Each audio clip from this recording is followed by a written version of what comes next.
I was sleeping soundly. Suddenly, a loud bang woke me up. Water rushed into the cabin. I jumped to my feet, trying to find the leak, but the bottom of the boat was intact. The wall of the cabin had split open. A huge hole was swallowing seawater. My chest went cold.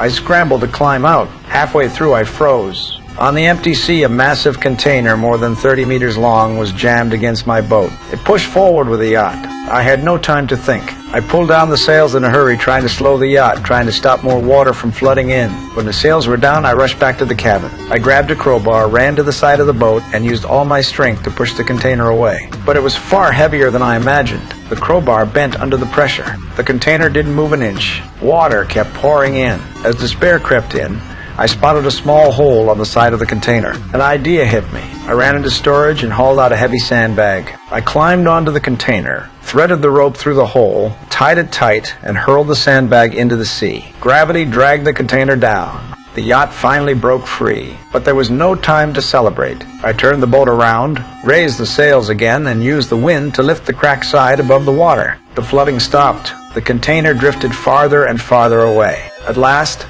I could breathe. Now, it was time to fix the hole. I mixed the materials, stirred until it turned into glue, and carefully spread it over the wall. I worked from morning until night. The damage was worse than I thought. My legs shook with exhaustion. I grabbed a can of food and ate in big bites. Then I collapsed into my sleeping bag. At dawn, I got back to work. I spread more glue, filled the gaps, and finally sealed the hole tight. I cleaned every corner of the yacht. When the glue hardened, the repair was complete. Only then did I relax. I picked up a book and read in peace. But then I noticed rain seeping through the deck. My heart sank. I rushed outside and froze. The sea was dark and heavy. A storm was coming. I ran back to the cabin, threw on my raincoat, and climbed onto the deck to pull the sails down. But the wind roared, slamming me hard against the floor. I struggled back up, fighting to keep control. Then a giant wave struck and dragged me straight into the sea.